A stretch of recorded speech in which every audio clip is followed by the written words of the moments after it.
African Americans' reluctance to utilize mental health services. Only 1 in 3 African Americans who need professional help for mental health issues receive it. We made brochures outlining African American adolescents and mental illness statistics, things to do to promote mental health, signs and symptoms of mental illness, and who adolescents and parents can talk to if they need professional help. We gave these brochures to African American organizations, churches, and schools and counseling centers. We interviewed mental health professionals and a pastor to get their views on African Americans' reluctance to seek help. Have you noticed that there aren't many African Americans seeking your services?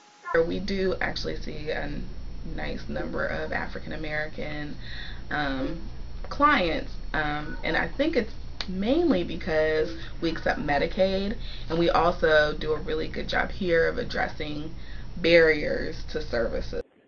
We probably do see a fair amount of African Americans here.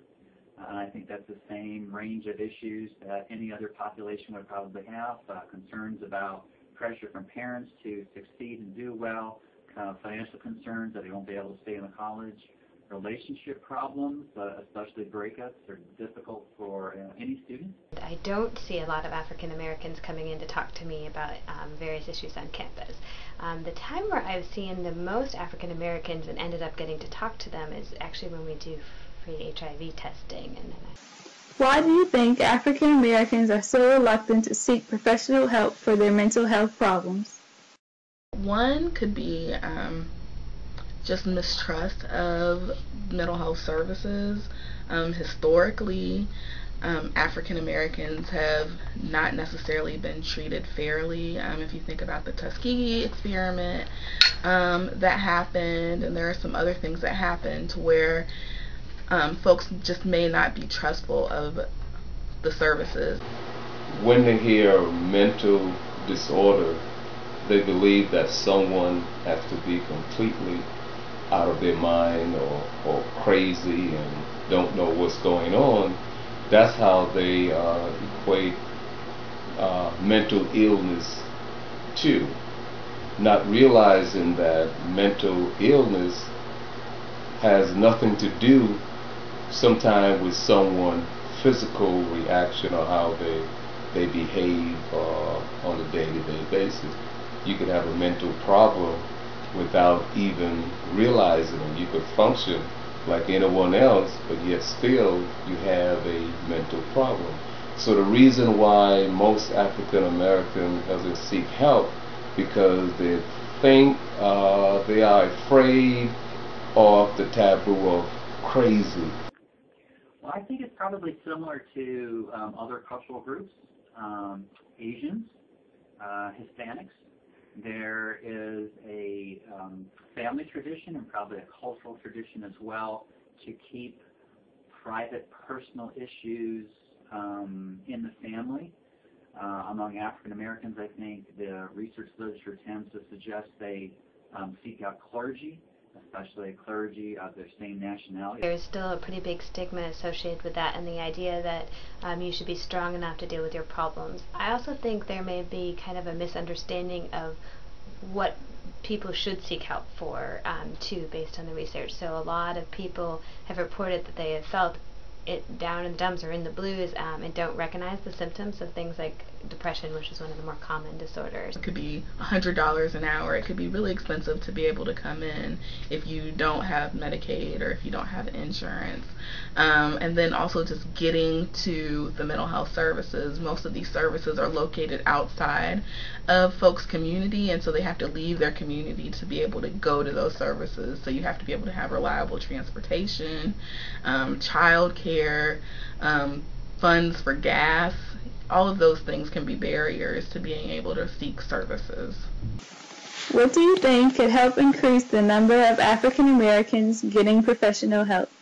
Taking the taboo away from coming in to see a therapist, that it's okay, that, you know, just like how you should go in and get your diabetes checked, make sure that your heart is okay, you need to make sure that mentally you're okay too, and it's okay to seek services. So kind of taking the taboo out that way. And then also just on a financial piece, being able to address those barriers. So providing transportation or helping problem solve about what are the barriers to coming in as far as those financial barriers, and helping folks to be able to get in. And then since a lot of time the resources are located outside of their community, bringing the resources to the community.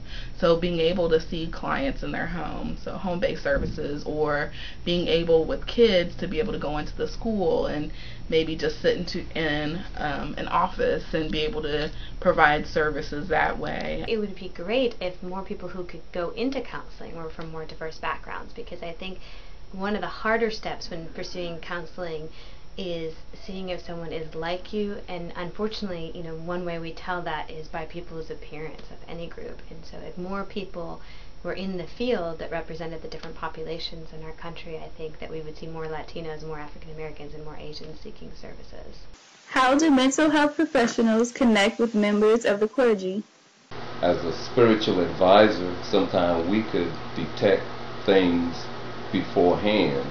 Basically, we could look sometime and tell that someone is not acting the way they should behave or act. And I think if the clergy along with the other folks would come together as a unit, then we'll be able to assist and help someone to seek professional help as needed. Usually the most effective outreach for mental health counselors is to the clergy, so we develop a collaborative relationship with them so that the students see us as credible because the clergy are conveying our credibility to African American students. And that's what we've tried to do here at the College of Charleston. Building connections with pastors, being able to come into churches and really just take some of the mystery out of mental health services. We as clergy, we are limited to certain, to certain degree, even though we could see things spiritually. But I believe that we should contact the professionals, someone that really know how to deal with these problems before we try to do it ourselves. When you deal with mental disorder in the Bible, you could find that there were some folks that had a mental problem that came to Jesus, and Jesus was able to help. So I think we in our message and our meeting, we should open that avenue up, dealing with mental problems. Do you think that giving our brochures to African American churches and organizations will be beneficial? I do, especially just trying to, one, bring that issue to light, that this is something that's important to address, and then two, kind of taking some of the mystery away from it. Like, these are the benefits to being able to seek services, that it's not that you're crazy if you seek services, it's not that you're just talking to a stranger and having them be all in your business, but that this is something that can be really helpful. And so taking some of the taboo away from seeing mental health services. So I think this will be really helpful, and going into the community and reaching people where they're at is the way to do it. So I think this is awesome. By giving these brochures out and open their eyes and let them know that they are not alone, that is something that's widespread.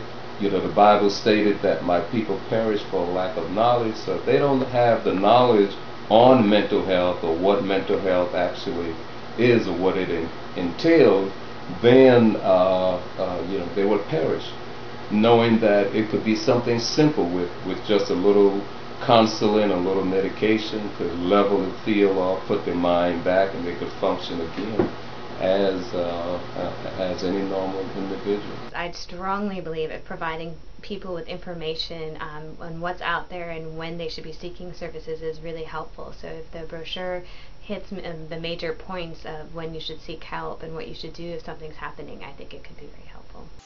Decreasing the stigma, addressing barriers to service, and clergy working with mental health professionals can increase the number of African Americans seeking professional help.